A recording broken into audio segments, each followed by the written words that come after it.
Роберт Кийосакидің керемет мотивациялық сөзі. Саған шынымен де байлар, оларға мұны айтпа, Роберт, дей ме? Иә, адамға білгенді айтпа, кедей болып қалсын.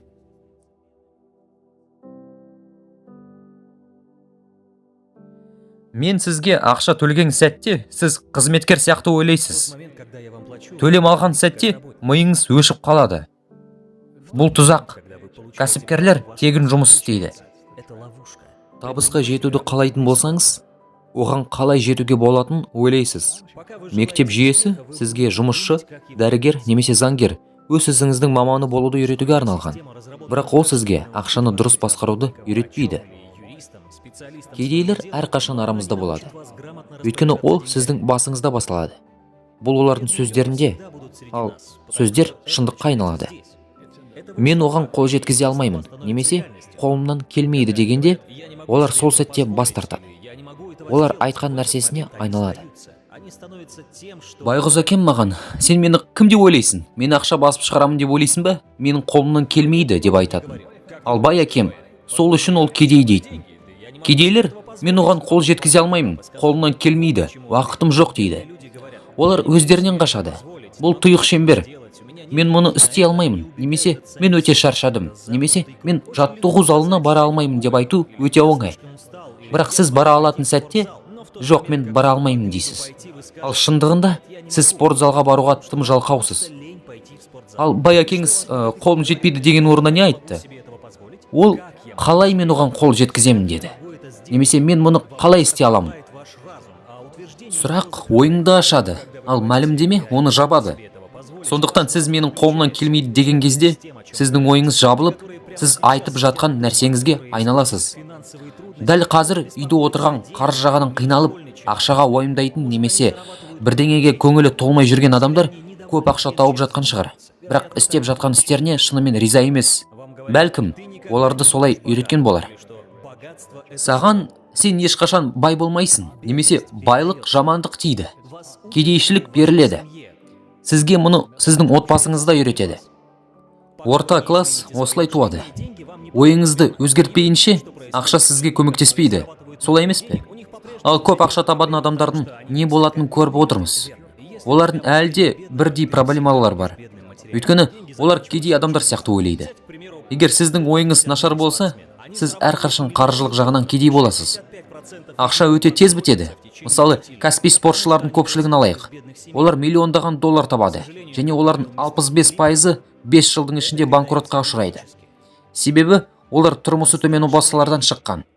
Өкінішке орай, Липтон мырза айтқандай, ол генетикалық жолмен беріледі. Бұл қорқынышты нәрсе. Егер сіз үйренгіңіз келмесе, мен сізге көмектесе алмаймын. Менің де өмірімде жолым болмады. Мен қаржылық күйзеліске ұшырадым. Серіктестерім мені бірнеше рет сатқындыққа ұшыратты. Бірақ соңында бәрі жақсы. Мен мұның барлығынан тез өттім. Менің ойым басқа. Қателік жасаудан қорқатын адамдар ешқашан өспейді. Олар дүниені дұрыс түсінбейді. Қабылдаудың жақсысы да, жаманы да, дұрыс та бұрыс та шешімдері. Көтерілуі мен құлдырауы. Ал адамдардың көпшілігі тек дұрыс әрекет жасағысы келеді. Олар қателесуді қаламайды. Олар әрқашан бір нәрсеге сенімді болғысы келеді. Ал кедейлердің кедей болып қалуының себебі, олар қателеспегендіктен. Олар өте мұқият өмір сүреді. Олар қателік жібермеуге тырысады. Өйткені оларды мектепте осылай оқытқан. Бұл олардың ештеңе үйренбейді дегенді білдіреді. Біздің мектеп жүйесі жұмыс істемейді. Бізде білімге қарсылық бар. Ең қарапайым жігіт, ой, мен үздік студентпін, бұл маған оңай болады деп ойлайды. Бірақ ол ересек өмірге келгенде, ол оны жай ғана құлатады. Ал ол жарайды, бұл әділ емес, өмір әділетсіз дейді. Бірақ сіз білесіз бе, ол бұған жай ғана дайын емес еді. Оны қате үйреткен. Көптеген адамдар мен үшін ақша маңызды емес дейді. Егер сіз үшін ақша маңызды болмаса, сіз де ақша үшін маңызды болмайсыз. Менің айтайын дегенім, сен ақшаға мән бермесең, ақша сені ойламайды. Мен ешқашан бай болмаймын дегенде, ол солай болады. Сіздің сөзіңіз шындыққа айналады. Немесе менің сүйікті, байлардың бәрі сараң. Тек сараң кедейлер ғана осылай сөйлейді. Ал ойлансаң, бай болу үшін бірдеңе жасау керек, адамдарға бірдеңе беру керек. Мен өз өнімімді жасадым, жылжымайтын мүлік сатып алдым, адамдарға үй бердім, жұмыс бердім, сондықтан мен баймын. Ашкөз адамдар ештеңе жасамайды және ештеңе бермейді. Эйнштейн қиял білімнен күшті. Білімде сен шектеулісің, ал қиялда сен шектелмейсің деген. Бірақ білім сіздің қиялыңызды арттырады. Ал адамдардың көпшілігіне қаржылық сауаттылық жетіспейтіні шығыстар мен кірістерді есепке алу. Несиелер, инвестиция және жинақтар сияқты мәселелерде. Бұл нәрселерді бәрі білуі керек. Бірақ өкінішке орай, бұл сөзге мектепте оқытылмайды. Мектеп мұғалімдерінің көпшілігі өз саласының кәсіби мамандары емес, өздері тәжірибе жасамайтын пәндерді оқытады. Мен бұларды жалған мұғалімдер деп атаймын. Жалған мұғалім бұл жай ғана жұмыс қалайтын адам және сізге бәрін үйрететін адам. Сіз оларға көбірек ақша төлейтін болсаңыз, аяқ киімді қалай жылтыратуды үйретуі мүмкін. Олар шынымен не үйрететінін білмейді. Ал мен адамдарға кеңес беретін маңызды нәрселердің бірі, жалған мұғалімнің орнына нағыз мұғалімді табу керек. Жалған мұғалім үйреткенін істемейді, ал нағыз мұғалім күнде жасайды. Біздің мектеп жүйелері бізді әлсіз етеді. Ал мектеп мұғалімдері өз ұстанымдарына қайшы келетінін талқылағысы келмейді. Және олар мектептің көзқарасын сақтау үшін бәрін жасайды. Маған адамдар, неге кедейлерге ақша бермейсің дегенде, бұл адамдарды одан да кедей ететінін олар түсіне алмайды. Адамға балық беріңіз, бір сағаттан кейін ол қайттан аш болады. Иә, дұрыс, адамдарға балық беріңіз, олар кейінірек көбірек балықты қалайды. Оларға балық аулауды үйреткен дұрыс.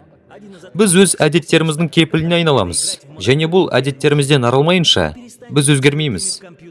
Бұл біздің мектептерде оқытылмайды, біздің мектептер мүлдем керісінше оқытады.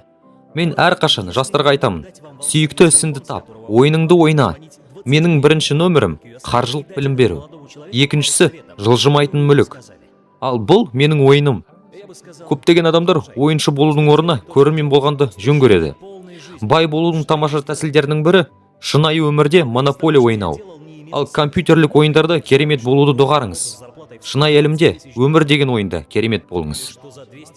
Роберт, егер мен саған 20 жастағы Роберт Кийосакиге қоңырау шалып, осы жас жігітке бірнеше кеңес бере алатын сиқырлы телефон берсем, оған не айтар едім? Мен не айтар едім? Жүр, тек не істесең соны істе. Тек толық өмір сүр. Мен соны істедім. Мен жасаған нәрселердің көбі мағынасыз болды. Жылына $120,000 алатын жұмысты тастайтынымды елестете алар едім бе? Әлде айына $200 Вьетнамда соғысып өліп қала жаздағаным ба? Бұның мағынасы жоқ, бірақ бұл мен жасаған ең жақсы шешім болды. Менің ойымша, адамдардың көпшілігі өмірде ата-анасы мен достарының айтқандарына қарап шешім қабылдайды. Олар әрқашан сәтсіздікке ұшыраудан қорқады. Бірақ біздің сәтсіздіктеріміз арқылы жетістікке жетеміз. Томас Эдисонға қарасаңыз, ол табысқа жетіп шамды ойлап тапқанға дейін 1000 рет сәтсіздікке ұшырады. Бірақ біздің мектептерде қателер үшін ұсады. Сондықтан бізде кедейлер көп. Өйткені олар қателеседі немесе сәтсіздікке ұшыраймын деп қорқады.